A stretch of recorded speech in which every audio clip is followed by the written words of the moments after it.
अस्सलाम वालेकुम hello welcome to Sabira kitchen and blogs. ఇవాళ వచ్చేసి స్టఫ్డ్ చీజ్ కట్లెట్స్ అండి. ఇవి తయారు చేసుకునే విధానం చూద్దాం. ఇది వచ్చేసి మా ఇఫ్తియార్ చేసాము, ఆ ప్లేస్ చూపిస్తున్నాను మీకు. ఫస్ట్ వచ్చేసి వెజ్జెస్ కావాలండి కొన్ని. చూసారా కట్లెట్ ఎంత క్రిస్పీగా లోపల ఎంత సాఫ్ట్గా చీజీతో ఉందో, చాలా టేస్ట్గా ఉంటుందండి. ఇది టమాటో సాస్తో అయినా వైట్ సాస్తో కానీ చాలా బాగుంటుంది.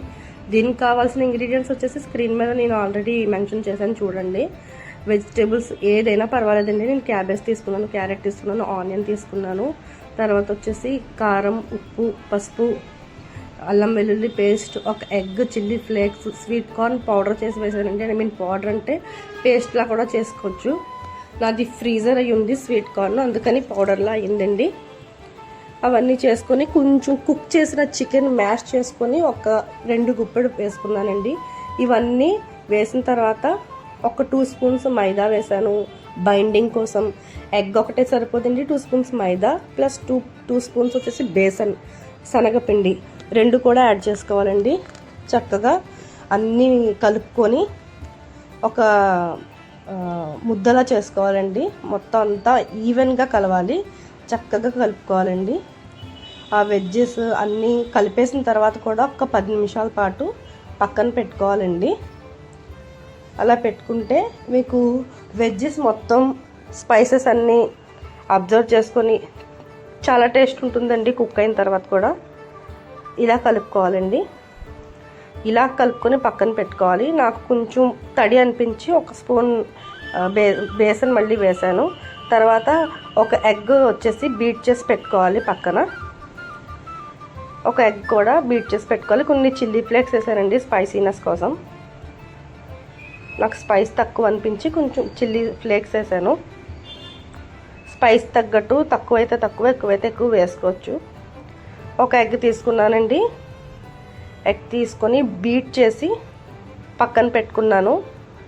అంటే కట్లెట్ కదండి, ఎగ్లో డిప్ చేసిన తర్వాతే నేను బ్రెడ్ క్రమ్స్లో డిప్ చేస్తాను. ఇలా బీటర్తో బీట్ చేసి పెట్టుకోవాలి. తర్వాత బ్రెడ్ క్రమ్స్ కూడా ఒక ప్లేట్లో వేసుకుని ఉంచుకున్నానండి. రెడీగా బాండీ పెట్టుకున్నాను.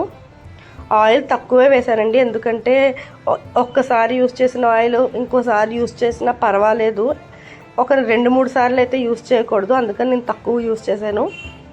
చీజ్ అండి, మోజరెల్లా చీజ్.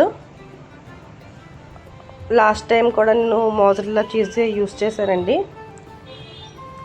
ఇలా ఒక ముద్దలా తీసుకొని మధ్యలో కొంచెం ప్లేస్ చేసుకొని ఆ ప్లేస్లో చీజ్ నింపుకొని ఇలా ఎగ్ బీట్ చేసాం కదండి అందులో డిప్ చేసుకొని తర్వాత తీసి బ్రెడ్ క్రమ్స్లో అలా అలా చేసి డీప్ ఫ్రై చేసుకోవడమేనండి. చాలా చాలా ఈజీ, చాలా ఎమ్మీగా ఉంటాయండి. తప్పకుండా ట్రై చేయండి. ఇవి హెల్దీ స్నాక్ కూడా. ఆయిల్ కంటెంట్ ఒకటి ఉంటుందండి, డీప్ ఫ్రై కదా అని అనుకుంటాం. ఎయిర్ ఫ్రైర్ ఉన్నవాళ్ళు చక్కగా ఎయిర్ ఫ్రైర్లో పెట్టేసుకోవచ్చండి. లైట్గా ఆయిల్ అప్లై చేసుకొని, లేదంటే ఇలాగా హెల్దీయేనండి. ఇవన్నీ వెజిటేబుల్సే, మొత్తం హెల్దీయే. ఆయిల్ ఒకటే, ఆయిల్ కూడా ఎక్కువేం పట్టదండి. టిష్యూ పేపర్ ఉంటే టిష్యూ పేపర్స్ మీద తీసుకుంటే ఎక్సెస్ ఆయిల్ మొత్తం వచ్చేస్తుంది. ఇది చాలా ఎనర్జెటిక్గా ఉంటుందండి. చికెన్ ప్రోటీను, వెజిటేబుల్స్ కూడా చాలా మంచిదండి. అన్నీ మంచి ఐటమ్సే, ఎగ్ అన్నీ ప్రోటీన్ ఐటమ్సే. ఇది చాలా ఎనర్జెటిక్గా ఉంటుంది. ఒక 2-3 తింటే చాలా ఫిల్లింగ్గా కూడా ఉంటుందండి. టమాటో సాస్తో తింటే మాత్రం చాలా చాలా బాగుంటుందండి. మస్ట్ ట్రై అండి. చాలా బాగా కుదిరింది, చాలా బాగా వచ్చింది. తప్పకుండా ట్రై చేయండి. మీరు ట్రై చేసి ఎలా ఉందో నాకు కామెంట్ బాక్స్లో తెలపండి. Thank you so much for watching అండి. సబ్స్క్రైబ్ చేయండి, లైక్ చేయండి, షేర్ చేయండి. నా ఇఫ్తియారీ టైం అండి ఇది 9th డే. నేను ఎడిటింగ్ కొంచెం లేట్ అయింది. Thank you so much for watching.